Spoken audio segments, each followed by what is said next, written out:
Alors, j'ai beaucoup cogité, j'ai beaucoup débattu avec moi-même pour savoir exactement quel genre de message doit-on prêcher à une fin d'année. Quel message pour nous ce soir? Le thème que j'ai retenu finalement, c'est ranime la flamme. Ranime la flamme. Ranime la flamme. Nous serons dans Juges, chapitre 15, versets 1 à 8. Juges, au 15e chapitre, du 1er au 8e verset. Je vais lire rapidement et puis je vais entrer aussi rapidement dans le vif de mon sujet. Juges 15, si la technique peut nous aider, du 1er au 8e verset. D'accord, Juges 15, 1 à 8. Je vais lire dans ma Bible. La Bible déclare ceci et je lis au nom du Seigneur Jésus. Quelque temps après, à l'époque de la moisson des blés, Samson alla voir sa femme et lui porta un chevreau. Il dit, je veux entrer vers ma femme dans sa chambre. Mais le père de sa femme ne lui permit pas d'entrer. J'ai pensé, dit-il, que tu avais pour elle de la haine et je l'ai donnée à ton compagnon. Est-ce que sa jeune sœur n'est pas plus belle qu'elle? Prends-la donc à sa place. Samson leur dit, cette fois je ne serai pas coupable envers les Philistins si je leur fais du mal. Samson s'en alla, il attrapa 300 renards et prit des flambeaux, puis il tourna queue contre queue et il mit un flambeau entre deux queues au milieu. Il alluma les flambeaux, lâcha les renards dans les champs des blés des Philistins et embrasa les tas de gerbes, le blé sur pied et jusqu'aux plantations d'oliviers. Les Philistins dirent, qui a fait cela? On répondit, Samson, le gendre du Timnien, parce que celui-ci a pris sa femme et l'a donnée à son compagnon. Et les Philistins montèrent et ils la brûlèrent, elle et son père. Samson leur dit, est-ce ainsi que vous agissez? Je ne cesserai qu'après m'être vengé de vous. Il les battit rudement, dos et ventre, puis il descendit et se retira dans la caverne du rocher d'Étam. Quelqu'un a dit Amen. Juges 15, 1 à 8, c'est cela notre texte de base. À l'écran derrière est en train de fonctionner, mais pas celui de devant. Celui devant, je ne vois rien. Juges 15, 1 à 8, c'est ça notre texte de base. Et nous sommes en train de parler d'un homme, Samson. Vous connaissez son histoire. Lorsqu'on parle de Samson, on voit l'homme qui... Bon, certains peuvent résumer sa vie en disant, voilà, l'homme qui avait un faible pour les femmes. Jusqu'à ce que finalement, on lui a coupé les cheveux, on lui a troué les yeux, et il est mort. Alors pourquoi parler d'un homme comme ça en cette fin d'année? Parce que sa vie est porteuse de plusieurs leçons. Dans sa vie, il y a plusieurs leçons importantes que le Seigneur nous enseigne. Ce que vous devez savoir, c'est que l'histoire de Samson, et suivez-moi bien ce soir, parce que j'ai que très peu de temps, l'histoire de Samson se rapproche de celle de notre Seigneur. Il y a comme, dans la Bible, il y a comme ça, il y a des personnages bibliques dont la vie est comme une préfiguration de Jésus. C'est comme si ça annonce l'œuvre parfaite que Jésus devait accomplir. Et on va voir tout à l'heure comment l'histoire de Samson devient une préfiguration de ce que Jésus devait faire pour nous et avec nous. C'est ce qui nous intéresse surtout, le côté avec nous ce soir. Alors ce soir, je vais prendre cette histoire qui est une vieille histoire. Je vais rentrer dans les livres, je vais faire comme une remontée dans le temps afin de me fixer sur la vie de Samson, prendre cette vieille histoire, la tirer du tiroir et essayer d'enlever un tout petit peu la poussière et rendre cela pratique et vivant pour nous aujourd'hui. Ce soir, permettez-moi de faire un peu d'exégèse avec vous et un peu, permettez-moi le terme, un peu d'herméneutique. Je vais interpréter ce texte pour nous afin de savoir comment l'appliquer dans notre vie de tous les jours. En quoi la vieille histoire de Samson nous concerne-t-elle aujourd'hui alors que nous sommes en train d'entrer en 2018 ? Samson, c'est l'image de Jésus et c'est par là que je commence. Le premier point qui nous montre qu'il est un peu comme une préfiguration de Jésus, c'est que la naissance de Samson est une naissance miraculeuse, un peu comme celle de Jésus. Dans Juges, chapitre 13, verset 3, la Bible nous dit qu'un ange de l'Éternel apparut à la femme et lui dit, voici tu es stérile et tu n'as point d'enfant. Tu deviendras enceinte et tu enfanteras un fils. Voilà, super. Voici, tu es stérile, tu n'as point d'enfant, mais je t'annonce que tu deviendras enceinte et tu enfanteras un fils. Elle est âgée, elle n'a pas d'enfant, c'est impossible qu'elle ait un enfant, mais Dieu, par sa parole, vient dire, tu auras un enfant. C'est de l'ordre du miracle qu'une femme qui a atteint la ménopause puisse encore avoir un enfant. De la même manière, lorsque le Saint Fils de Dieu est venu naître, sa naissance aussi était de l'ordre du miracle, parce que cette fois-là, c'était avec une femme qui n'avait jamais connu d'homme. Leur naissance à eux deux est de l'ordre du miracle. La deuxième chose importante dans l'introduction de mon message ce soir, c'est que Samson épouse une étrangère. Juge chapitre 14, verset 1. La Bible déclare qu'il épouse une étrangère. La Bible dit Samson descendit à Timna et il y vit une femme parmi les filles des Philistins. Alors, la loi normalement interdit à un jeune juif d'épouser une femme non juive. Mais Samson descend, elle voit la beauté de cette fille des Philistins, elle dit, papa, prends-la moi pour épouse. Son père lui dit, mais Samson, n'y a-t-il pas de belles femmes ici en Israël? Il dit, non, il y a beauté, mais ce que j'ai vu là, il faut laisser. Il dit, prends-la moi pour épouse. Et au verset 4, la Bible nous montre que c'était dans la volonté de Dieu. La Bible dit, son père et sa mère ne savaient pas que cela venait de l'Éternel. C'est comme si Dieu était derrière cela, parce que Dieu voulait détruire les Philistins. Et il voulait donc que Samson se lie en mariage avec une fille des Philistins. Comme ça, par cela, il aurait porte ouverte chez les Philistins et emmènerait le jugement de Dieu chez les Philistins. Cela venait de l'Éternel. Il y a plusieurs grands personnages dans la Bible qui ont épousé des étrangères et c'est pour typifier aussi ce que Jésus devait faire. Moïse a épousé une étrangère, vous le savez, n'est-ce pas? Joseph a épousé une étrangère. Jephthé a épousé une étrangère, une non-juive. Et plus tard, le plus grand de tous les hommes, mon sauveur Jésus-Christ, a aussi épousé une étrangère. Parce que tu n'as rien d'un juif. Regarde ton voisin, dis-lui, tu n'as rien d'un juif. Ça préfigurait l'œuvre que Jésus devait accomplir. Ça préfigurait ce que Jésus devait faire. Est-ce que je peux aller encore plus loin, vous me permettez? Samson, la Bible déclare qu'il a terrassé les Philistins à Léchi, dans Juge chapitre 15, je pense bien le verset 15, ouais. Il a terrassé les Philistins à Léchi grâce à une mâchoire d'âne. Une mâchoire d'âne. Il a juste pris une mâchoire d'âne comme ça. Un âne était mort, et puis après, il a séché, et puis voilà, son squelette s'est formé. Et puis apparemment la mâchoire s'est détachée et il a pris la mâchoire de cet âne et il a tué avec les Philistins. La mâchoire d'âne symbolise quoi? La mâchoire d'âne symbolise, c'est avec une mâchoire que l'on parle, n'est-ce pas? La mâchoire nous aide à articuler, à parler. Ça symbolise la parole de Dieu. Il a pris donc comme la parole de Dieu et avec laquelle il a battu les Philistins. Et lorsque Jésus est venu sur terre, il n'est pas venu avec des épées, il n'est pas venu avec des armes, mais c'est par sa parole qu'il a conquis nos cœurs. Est-ce que je parle à quelqu'un ce soir?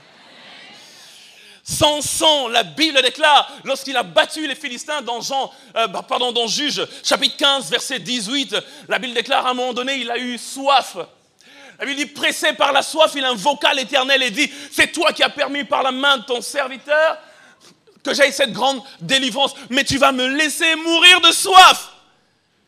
Ce que Samson est en train de dire là, c'est, mais j'ai soif au fait, Seigneur, j'ai soif. Et j'aime, dans Jean chapitre 19, verset 28, notre Seigneur sur la croix a aussi crié après une grande victoire, j'ai soif. Il y a beaucoup de similitudes comme ça entre la vie de Samson et la vie de Jésus. Je vais vous donner une autre similitude. Cette fois-là, c'est dans Juge, chapitre 16, verset 29. Une autre image. La Bible déclare, et Samson embrassa les deux colonnes du milieu, sur lesquelles reposait la maison, et s'appuya contre elles. L'une était à sa droite, et l'autre était à sa gauche. Vous savez comment Samson est mort? Samson est mort entre deux colonnes. Une colonne à droite et une colonne à gauche. C'est lorsqu'il les a repoussés comme ça, que la maison s'est écroulée, et lui et les Philistins sont morts. J'aime la manière dont mon Seigneur est mort sur la croix. Il n'y avait pas deux colonnes, mais il y avait deux personnes. Il y avait l'une à droite et l'une à gauche. La vie de Samson est comme une image, une préfiguration de ce que Jésus devait faire. La dernière chose que j'aimerais dire avant de passer au prochain point, c'est que la mort de Samson, Juge chapitre 16, verset 30, la mort de Samson a causé beaucoup plus de dégâts dans le camp des Philistins que sa vie. La Bible déclare, Samson dit que je meurs avec les Philistins. Il se pencha fortement et la maison tomba sur les princes et sur tout le peuple qui y était. Écoutez, ceux qu'il fit périr à sa mort furent plus nombreux que ceux qu'il avait tués pendant sa vie. Jésus, quand il vivait, a fait beaucoup de belles choses. Mais les dégâts que Jésus a causés au camp de l'ennemi par sa mort, c'est plus grand que tout ce qu'il a fait avec sa vie. Il fallait qu'il meure pour que toi et moi nous soyons sauvés. Il fallait qu'il meure pour que toi et moi nous soyons rachetés. J'aime le Jésus vivant, mais je préfère celui de Golgotha qui est mort. Et quand il mourait là-bas, il pensait à toi, il pensait à moi. Et il a causé plus de dégâts dans le camp de l'ennemi. C'est pourquoi dans 1 Corinthiens chapitre 2 versets 6 à 8, l'apôtre Paul va dire quelque chose d'extraordinaire. Il dit, cependant c'est une sagesse que nous prêchons parmi les parfaits. Sagesse qui n'est pas de ce siècle, ni des chefs de ce siècle qui vont être anéantis. Il dit, nous prêchons la sagesse de Dieu, mystérieuse et cachée, que Dieu avant les siècles avait destinée pour notre gloire. Sagesse qu'aucun des chefs de ce siècle n'a connue, car s'ils l'eussent connue, ils n'auraient pas crucifié le Seigneur de gloire. Si Satan savait qu'en tuant Jésus, il signait son arrêt de mort. Paul dit, s'ils l'avaient connu, ils auraient gardé Jésus vivant. S'il avait connu, qu'il vive, parce que c'est vrai qu'il nous fait du mal, mais on le préfère vivant. Le jour où il est mort, le match a changé. Le jour où il est mort, ceux qui étaient candidats pour l'enfer, ce jour-là, la trajectoire a été détournée vers le ciel.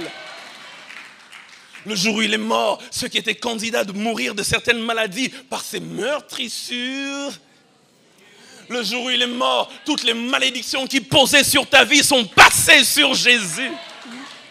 La Bible dit, le châtiment qui nous donne la paix est tombé sur lui, est tombé sur Jésus. Où ça? À Golgotha. C'est pourquoi lorsqu'on l'emmenait à la croix, il n'a dit aucun mot. Comme un agneau qu'on amène à la boucherie, il allait pas à pas. Dit quelque chose, il dit non, non, non, non, non. Lorsqu'on accomplit des grands projets, on ne parle pas trop.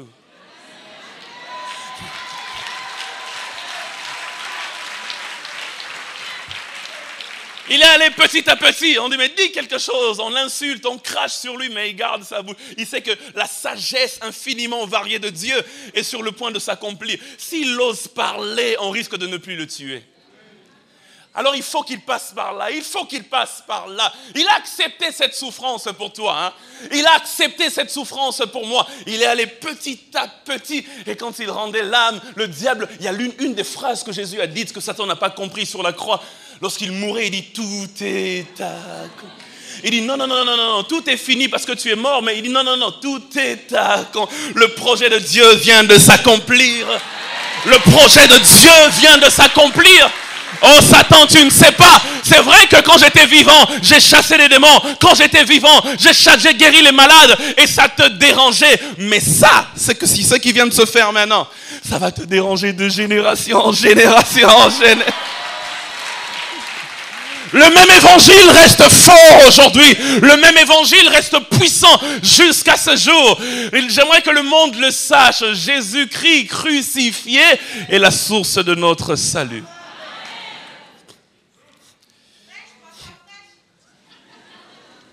J'en ai bien l'intention, maman. Dans Juge chapitre 15, verset 1, la Bible déclare, quelque temps après, à l'époque de la moisson. C'est ce texte qui nous intéresse ce soir. La Bible dit c'était à l'époque de la moisson. Ce texte était à l'époque de la moisson. À l'époque de la moisson. À l'époque où l'on moissonne. À l'époque où on ne s'aime pas, mais où l'on moissonne. Et c'est là notre texte de base. À l'époque de la moisson. Samson essaye de trouver sa femme, mais on a pris sa femme, on a donné sa femme à quelqu'un d'autre, et Samson se fâche.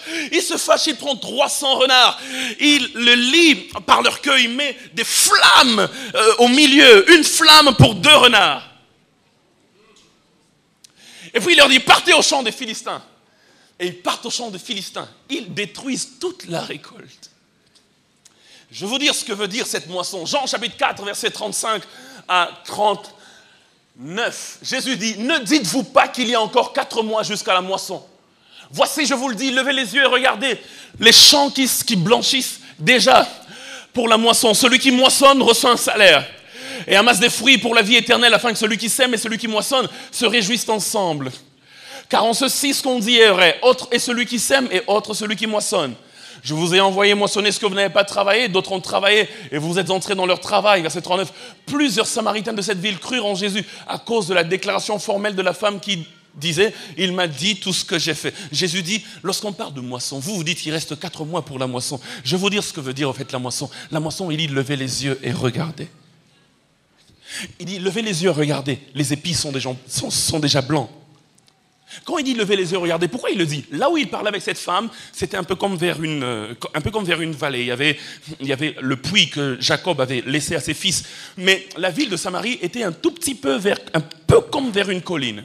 Et quand la femme est allée appeler les Samaritains pour dire, il y a le Messie, je l'ai trouvé. Les Samaritains étaient donc en train de descendre de la colline et de venir vers là où Jésus est. Et c'est là que Jésus dit aux disciples, levez les yeux et regardez. La moisson est là.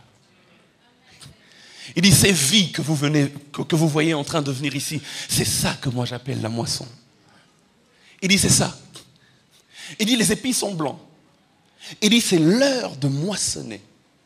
La vraie moisson, c'est gagner les âmes. La vraie moisson, et c'est la raison pour laquelle même Samson a enflammé le renard, c'était pour entrer dans la moisson, gagner les âmes. La vraie moisson, c'est ça. C'est cela la vraie et la véritable moisson. La Bible déclare que Samson, il lâcha les renards dans les champs des Philistins. Matthieu chapitre 13, verset 38. Les champs des Philistins, les champs là veut dire quoi? Jésus dit, le champ, c'est le monde. On peut s'arrêter là. Il prend les renards et il les relâche dans les champs, un peu comme dans le monde. Mais ce que j'aime, c'est que avant de les relâcher, il fait quelque chose. Il va, il les trouve. Pourquoi des renards? Mais quand il les trouve, il les enflamme. Et quand il les enflamme, il les envoie. Avant de les envoyer, il les a enflammés. Avant de les envoyer, il les a équipés. Et si Samson a mis du feu entre 2 renards et les a envoyés, imaginez, ça devait être pénible pour les renards.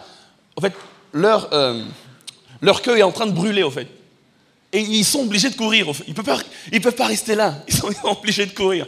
Et quand ils courent là, ils courent en direction des champs. Et ils causent des dégâts dans les champs des Philistins. Ce que j'aime, c'est que lorsque Jésus devait envoyer ses disciples, il leur a dit, ne partez pas encore, restez à Jérusalem. Le jour de la Pentecôte, à la chambre haute, la Bible dit que l'Esprit est descendu. C'était comme des langues de feu qui descendaient et qui se posaient sur chacun d'entre eux. Si Samson a enflammé ses renards, Jésus a enflammé ses disciples. Afin d'aller dans le camp des ennemis et de faire des dégâts. Regarde ton voisin, dis-lui, tu as été appelé, dis-lui bien, tu as été appelé pour causer des dégâts dans le camp de l'ennemi. Ils sont enflammés pour aller détruire les œuvres des Philistins. Enflammés pour aller détruire les œuvres du diable. La Bible déclare même que Samson les a enflammés comment? Il les a enflammés 2 à 2. Au verset 4 de Juge chapitre 15. La Bible dit qu'il les a envoyés 2 à 2. Juge 15 verset 4. Il les enflamme 2 à 2. 2 à 2. 2 à 2. Samson s'en alla, il attrapa 300 renards et prit des flambeaux, puis il tourna queue contre eux, il mit en flambeau entre 2 queues et au milieu. C'est-à-dire, il prend 2 renards, il lie la queue il met un flambeau avec la flamme qui est en train de brûler et il les envoie 2 à 2. La Bible me dit dans Luc chapitre 10, verset 1, Luc 10, verset 1, lorsque Jésus devait envoyer ses disciples, Urbain, rapidité s'il te plaît. Après cela, le Seigneur désigna encore 70 autres disciples. Il les envoya 2 à 2 devant lui dans toutes les villes et dans tous les lieux où lui-même devait aller. C'est comme si Jésus était décidé d'accomplir ce que Samson avait fait en son temps. Il prend les disciples, 2 à 2, il dit allez-y, 2 à 2, il dit allez-y. La même flamme peut brûler 2 personnes. Est-ce que je peux ouvrir une parenthèse? Il est important dans ta vie de prier que Dieu emmène sur ton chemin les gens qui ont la même flamme que toi. Alléluia. La flamme qui brûle en toi brûle aussi en quelqu'un d'autre. Il est important même pour le mariage. Jeunes gens, vous qui allez vous marier bientôt. Nous autres, ouais. Nous avons dépassé ce stade-là. Non, je blague. Au fait, ce que je veux dire, il est important même pour le mariage de choisir une femme qui a une même flamme que toi. Le pasteur me disait tout à l'heure, il y a quelques jours, il dit, mon fils, tu vas te marier quand? J'ai dit, papa, en tout cas, bientôt. Ce n'est pas le bientôt de Jésus. C'est bientôt, bientôt. Et puis il me dit, il dit, il faut te rassurer que cette femme voit les choses comme toi. Que son cœur brûle pour l'œuvre de Dieu comme le tien brûle pour l'œuvre de Dieu. Hein? Ça, c'est l'un des meilleurs conseils que j'ai eu. Alors, il les met 2 à 2 comme ça. Il y a une même flamme pour 2 personnes. Et Jésus fait ça comme ça. Même parmi vos amis. Lorsque vous sélectionnez vos amis, rassurez-vous qu'ils ont la même flamme que vous. En 2018, ne sois pas avec quelqu'un juste pour le plaisir d'être avec quelqu'un. En 2018, on va d'abord les checker. Hein? On va checker d'abord. Allez, quel genre de flamme brûle là-bas? Alléluia. Alléluia. Si pour les renards, c'était leur queue qui était brûlée par des flammes, pour nous, Jésus allume cette flamme dans nos cœurs. C'est dans nos cœurs qui nous enflamme. C'est dans nos cœurs que le feu brûle. C'est là-dedans. C'est là-dedans. Je vais vous dire ce que veut dire cette flamme. C'est là-dedans. C'est là-dedans. C'est là-dedans. Tu comprends pas? Emmène-moi un mouchoir. C'est dans nos cœurs qu'il allume la flamme. Je te dis mouchoir, tu fais...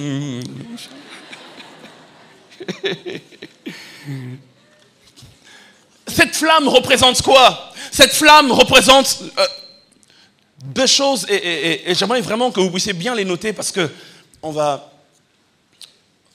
prier par rapport à cela. La première des choses, cette flamme représente le baptême dans le Saint-Esprit. Le baptême dans le Saint-Esprit, un peu comme dans Actes chapitre 2. La Bible déclare que ce jour-là, lorsque le Seigneur devait les baptiser dans le Saint-Esprit, une flamme est descendue sur la tête de chacun d'entre eux.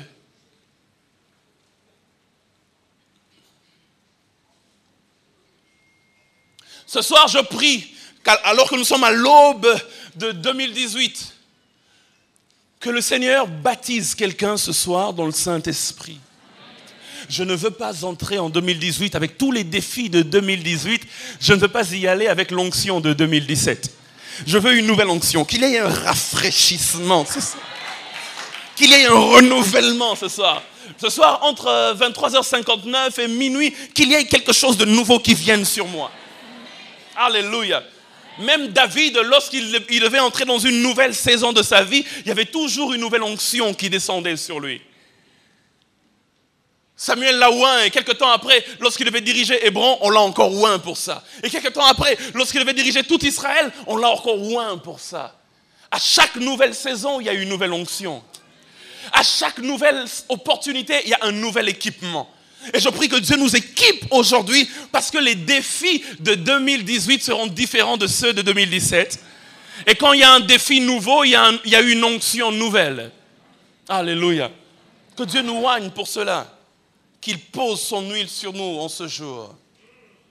Cette flamme représente deuxièmement, et c'est là que je vais un tout petit peu bâtir une tente et rester un moment. Cette flamme représente deuxièmement le zèle pour Dieu. Le zèle pour Dieu. Le zèle pour Dieu.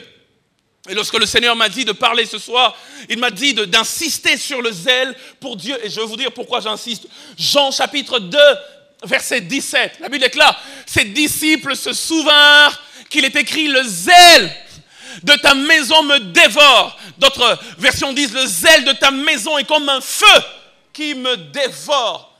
Et comme une flamme qui me dévore. Le zèle pour Dieu. La Bible déclare que Jésus vient et il trouve qu'il y avait des marchands dans le temple. Mais le zèle qu'il avait pour Dieu, pour la maison de Dieu, brûlait tellement fort qu'il a commencé à les chasser du temple. Il dit: sortez. Il est écrit: la maison de mon père sera une maison de prière. Mais vous en avez fait un repère de brigands. Le zèle ne te laisse pas inactif. Lorsque tu es zélé pour Dieu, quand quelque chose ne va pas, tu as envie de corriger cela. Le zèle pousse à passer à l'action. Mais aujourd'hui, on a beaucoup de chrétiens passifs parce qu'ils ne sont pas assez zélés. La flamme ne brûle plus. C'est pourquoi Dieu nous dit ce soir: ranime la flamme. Ranime le don de la grâce. La flamme du don de la grâce. Où est passée ta flamme? Au départ, pour les choses de Dieu, tu étais prêt à passer à l'action. Lorsqu'on disait construction du temple, tu étais prêt à tout dépenser. Mais maintenant là, c'est beaucoup de calculs. Le zèle n'est plus. Le zèle ne peut pas te laisser assis sur ta chaise à ne rien faire. Lorsque tu es zélé pour Dieu, tu as tout le temps envie de faire quelque chose pour Dieu. Tu rentres tout le temps dans la maison de Dieu pour dire: Seigneur, qu'est-ce qui ne va pas? En quoi je peux être utile? Vous savez, lorsqu'on est immature, on vient tout le temps vers Dieu pour dire: Seigneur, fais pour moi ceci. Mais quand on commence à grandir, on vient vers Dieu pour dire: Seigneur, que puis-je faire pour toi? Il est temps qu'en 2018, on passe de Seigneur, fais pour moi à Seigneur, que puis-je faire pour toi? Il y a quoi que je peux faire pour toi? Comment je peux être utile à la maison de Dieu? Lorsqu'on a le zèle pour Dieu, on ne reste pas inactif. Le zèle pousse à l'action. Le zèle pousse à l'action. Le zèle pousse à l'action. Je me souviens à l'université protestante au Congo, à l'UPC. Deux fois, on me prenait pour un fou. Je pouvais arriver là. Les étudiants sont en train de manger. C'est la pause, vous savez.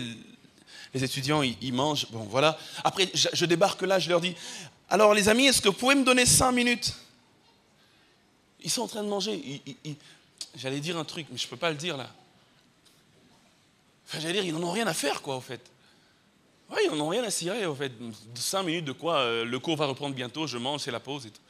Les amis, vous pouvez me donner 5 minutes, je vous parle juste de quelque chose. Alors, généralement, j'avais une stratégie. Quand j'étais le responsable spirituel de toute l'université, alors, j'avais une stratégie, il y avait une certaine caisse qui tournait. Alors, je venais avec un peu d'argent, je donnais à celui qui vendait. Je disais, donne-leur tout ce qu'ils veulent manger. Je leur achète à eux tous la nourriture. Quand tu fais ça, alors là, ils ont envie de t'écouter, au fait. Donnez-leur de la boisson. Allez, buvez. Oh. Et puis là, quand tu fais ça, ils commencent. Oh, ah, allez, oh, homme de Dieu. Aumônier. Et là, je leur parle. Allez, vous savez, les amis, Jésus vous aime. Et il veut que vous arrêtiez avec un certain mode de vie. Il veut que vous puissiez. Les gens me prenaient pour un fou, au fait. Mais. Il y en a un qui est venu me dire un jour, il dit, je le dis en lingala, je vais traduire, ne vous inquiétez pas. Il dit: papa, vous allez nous gêner, vous allez linguer.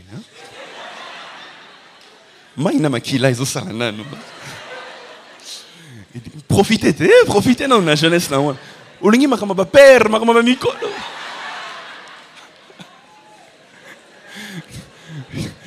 Il veut dire, en fait, mon frère, tu es jeune.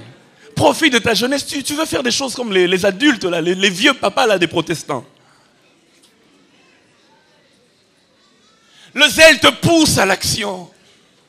Le zèle te pousse à l'action. Je me souviens la première fois que j'ai prêché devant ce public, on a organisé une grande action. Il y avait à peu près 3000 étudiants qui se sont rassemblés, c'est moi qui devais prêcher. À un moment donné, j'ai commencé à prêcher, je prêchais. Alors, les gens voient les hommes, et moi je vois les perdus. L'amour pour les âmes était tellement fort que j'ai commencé à pleurer. Ah, Jésus vous aime. Les gens qui se bougent à vie. Et on ligne, à Koufeli. Quelqu'un est mort dans sa famille ou quoi? Le zèle te pousse à l'action. Dis à ton voisin, le zèle te pousse à l'action. Ésaïe chapitre 9, verset 6. La Bible déclare dans Ésaïe 9, 6, donnez à l'empire de l'accroissement et une paix sans fin au trône de David et à son royaume. L'affermir et le soutenir par le droit et par la justice, dès maintenant et à toujours. Voilà ce que fera le zèle de l'Éternel des armées. Si vous voulez de l'accroissement, ayez du zèle. Il dit, donnez à l'empire de l'accroissement. Donnez à l'empire de l'agrandissement. Donnez à l'empire de la croissance. Il dit, mais pour toute croissance, on a besoin d'un zèle. Il dit, qu'est-ce qui fera ça? Le zèle de l'Éternel. Le zèle cause la croissance. Premièrement, je disais, le zèle pousse à l'action. Deuxièmement, le zèle cause la croissance. Je vais dire une chose intéressante. Actes chapitre 22, verset 3. Et Galates chapitre 1, verset 14. Acte 22, 3. L'apôtre Paul est en train de parler. Il dit, je suis juif né à Tars en Cilicie, mais j'ai été élevé dans cette ville-ci et instruit au pied de Gamaliel dans la connaissance exacte de la loi de nos pères. Étant plein de zèle pour Dieu, comme vous l'êtes tous aujourd'hui. Galates chapitre 1, verset 14. Il dit, et comment j'étais plus avancé dans le judaïsme que beaucoup de ceux de mon âge et de ma nation, étant animé d'un zèle excessif pour les traditions de mes pères. 1. Le zèle pousse à l'action. 2. Le zèle cause la croissance. 3. Le zèle donne de l'avance sur sa génération. Il dit, j'étais plus avancé que ceux de ma génération. Pourquoi? Parce que j'avais un zèle qu'eux n'avaient pas. Si vous voulez voir quelqu'un qui progresse vraiment rapidement dans sa vie chrétienne, on a tous reçu Christ au même moment, mais c'est comme si lui, il a fait plus de progrès que les autres. La différence, c'est le zèle. Celui qui a plus de zèle pour Dieu, sa croissance est rapide. Celui qui a plus de zèle pour Dieu, il a de l'avance par rapport aux autres. Quel est le niveau de la flamme du zèle qu'il y a dans ton cœur pour Dieu et pour les choses de Dieu? Éphésiens chapitre 6, verset 15.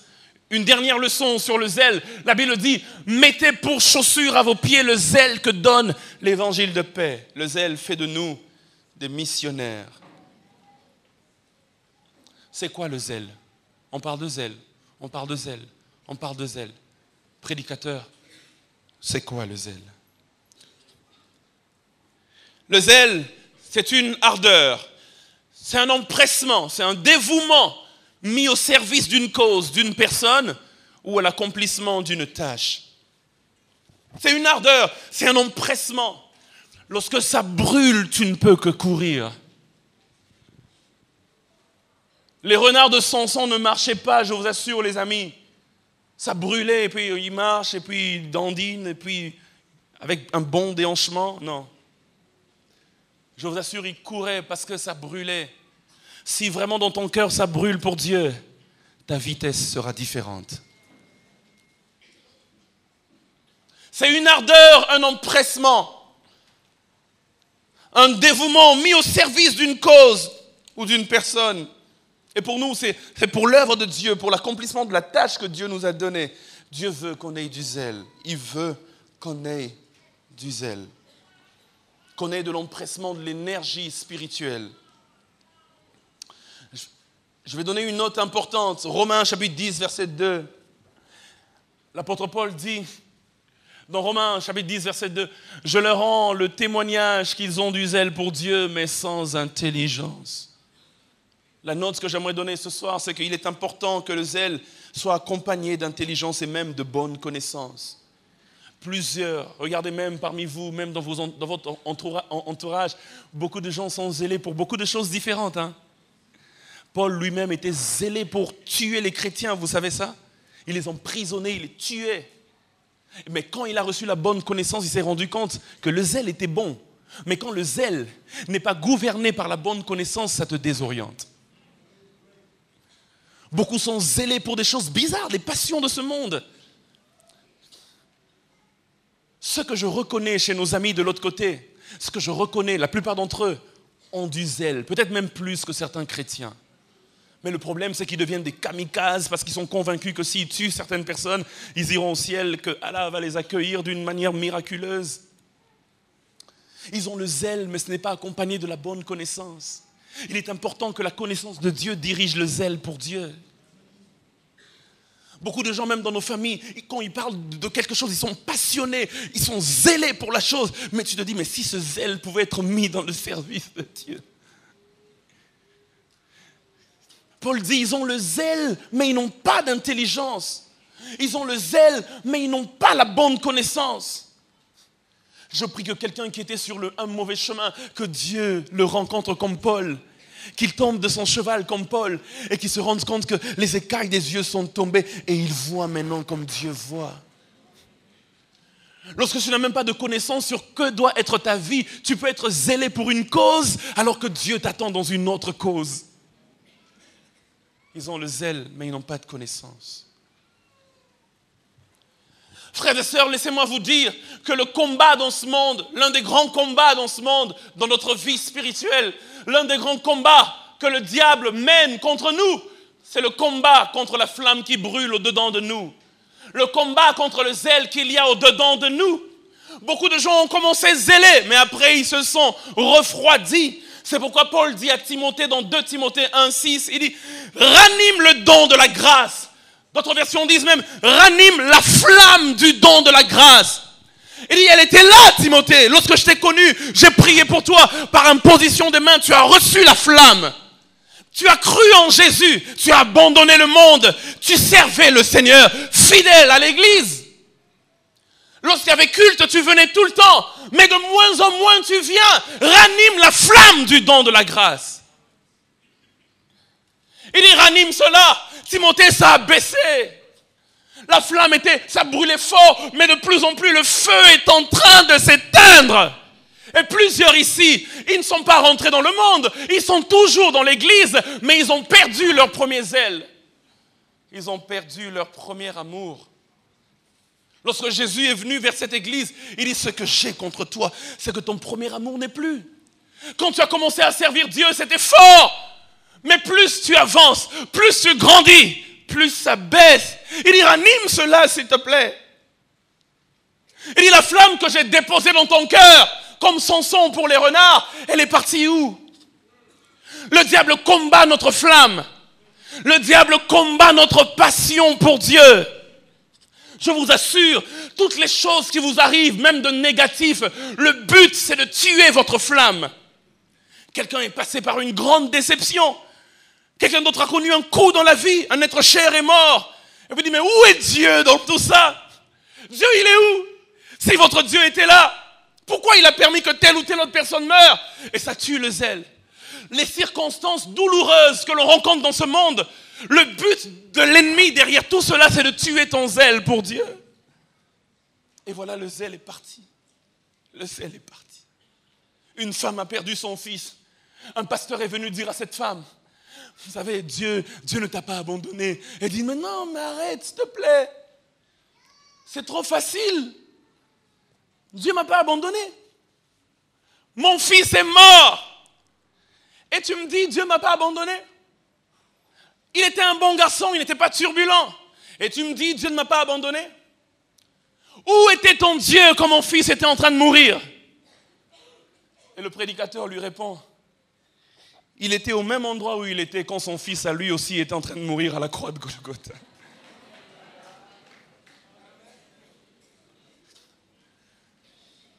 Les problèmes de la vie viennent tuer le zèle. Une autre des choses qui tue le zèle, et c'est une chose que nous allons combattre en 2018, dis-moi un bon amen. Amen. Plus tu vis une vie de péché, plus ton zèle pour Dieu va mourir. Je vais le répéter. Plus tu vis une vie de... Le péché, c'est un peu comme de l'eau qu'on jette sur le feu pour l'éteindre. Plus tu le commets, plus ça tue le zèle pour Dieu. Pasteur, je ne prie plus comme avant. Pasteur, je ne lis plus la Bible comme avant. Le feu a commencé à s'éteindre. N'oubliez pas que le zèle pousse à l'action. Lorsqu'on a du zèle, tu te réveilles un matin, tu ne sais pas commencer la journée sans parler à ton Créateur. le zèle pour Dieu. Au départ, c'était bien. Au départ, quand tu entrais dans mon bureau, quand tu entrais dans le bureau du pasteur, c'était pour des choses spirituelles. Mais de plus en plus, ce n'est que pour des choses secondaires. Où est parti ton zèle? Dieu dit ce soir, ranime la flamme du don de la grâce. Alléluia. Et beaucoup de gens, plus ils grandissent avec Dieu, papa, plus ils deviennent grands, plus ils prennent de l'âge, moins ils ont du zèle.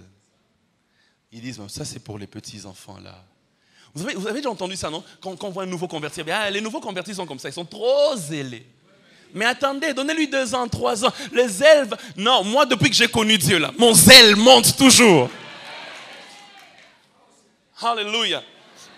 Alléluia. Ça ne baisse pas et ça ne baissera pas ça va continuer de monter encore et encore. Je connais des gens, même à 90 ans, il est là dans son église, à 80 ans, 70 ans, prêchant chaque dimanche, parlant du salut de Jésus, de la croix. Il parle avec autant de zèle que quand il avait commencé. L'âge n'a pas tué le zèle. Josué chapitre 14, versets 7 à 11. J'aime ce que Caleb dit dans Josué 14, et ça c'est ma grande prière pour nous tous. Il dit, j'étais âgé de 40 ans lorsque Moïse, serviteur de l'Éternel, m'envoya de Kadès Barnéa pour explorer le pays, et je lui fis un rapport avec droiture de cœur. Mes frères qui étaient montés avec moi découragèrent le peuple, mais moi je suivis pleinement la voie de l'Éternel mon Dieu. Et ce jour-là, Moïse jura en disant, le pays que ton pied a foulé sera ton héritage à perpétuité pour toi et pour tes enfants, parce que tu as pleinement suivi la voie de l'Éternel, mon Dieu. Maintenant, voici, l'Éternel m'a fait vivre comme il l'a dit. Écoutez, il y a 45 ans que l'Éternel parlait à Moïse ainsi, lorsqu'Israël marchait dans le désert. Et maintenant, voici, je suis âgé aujourd'hui de 85 ans. Mais écoutez le verset 11. Je suis encore vigoureux comme au jour où Moïse m'envoya. J'ai autant de force que j'en avais alors, soit pour combattre, soit pour sortir et pour entrer. Donne-moi un bon amen.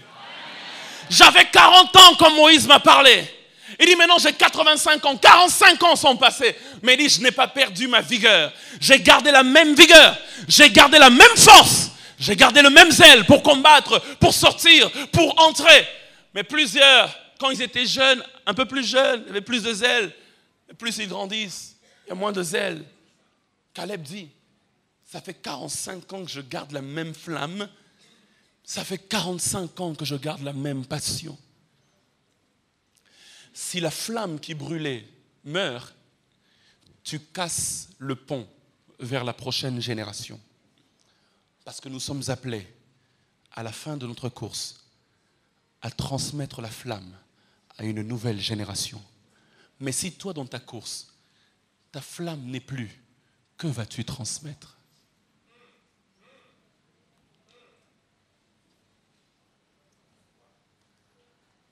Ce soir, Dieu m'a envoyé nous dire, alors que nous sommes à l'aube d'une nouvelle année, ranime la flamme du don, de la grâce.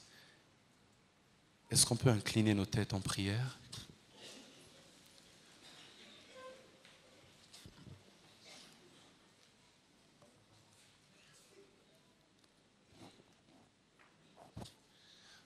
Ce soir, j'aimerais juste faire un appel. Bon, enfin,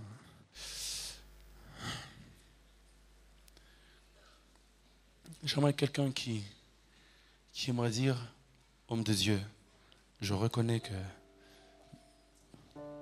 ma flamme n'est plus la même.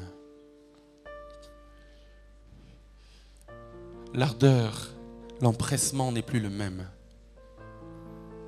Ça a beaucoup baissé. Et j'aimerais que tu pries pour moi. Lève-toi là où tu es et mets ta main droite sur ton cœur. Parce que c'est dans le cœur que ça se passe. Je vais prier avec toi ce soir. Avant de donner le micro au pasteur. S'il te plaît, c'est question de toi. C'est question de toi. Après, on trouve toujours des excuses. Seigneur, je n'ai plus assez de temps. Seigneur, regarde et regarde et regarde. Lorsqu'on a le zèle pour Dieu, Dieu est la priorité. Et il s'occupe du reste. Toi qui es debout, s'il te plaît, mets ta main droite sur ton cœur. Tu te rends compte qu'il y a des choses. La flamme est morte. La flamme commence à mourir. Elle n'est plus là. C'est pas comme avant. Tu es conscient, tu regardes ta vie, tu dis, je sais comment j'ai commencé, mais maintenant ça ne va plus. Seigneur, je te prie que tu m'aides. Mets ta main droite sur ton cœur. Pasteur Félix, s'il vous plaît. Mets ta main droite sur ton cœur. Je vais demander à papa de prier pour nous. Je remets que ta flamme grandisse, qu'elle devienne plus forte jusqu'à t'embraser. Jésus a dit, le zèle que j'ai pour ta maison, c'est comme un feu qui me dévore. Je prie que Dieu allume ce feu, qu'il rallume ce feu au nom de Jésus.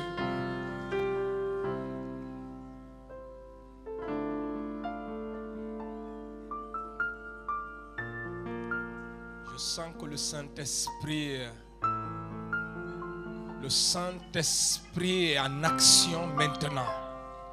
Ce temps est dédié à l'Esprit de Dieu, au Saint-Esprit de Dieu vivant,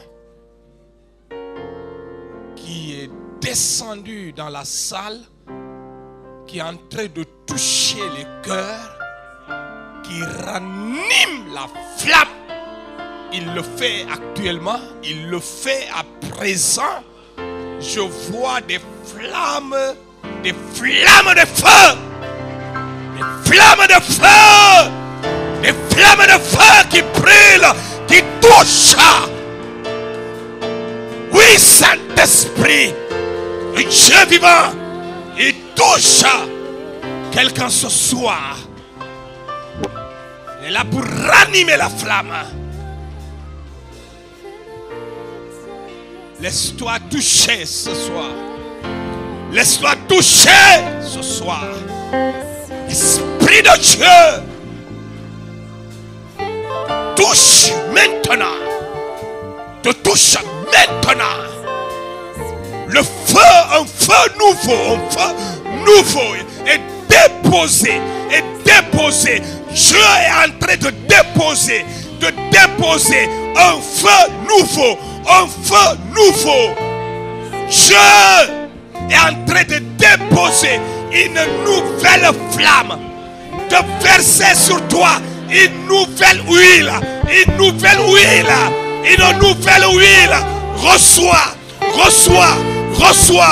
Reçois maintenant. Aidez-les ici. Reçois maintenant. Reçois maintenant.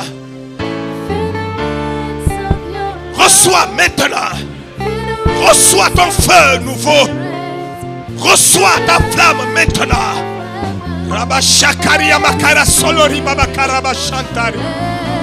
Inamara shekeria masantara bakorovoshi. Reçois le vent nommé vers le ciel. Recevez maintenant. Reçois maintenant.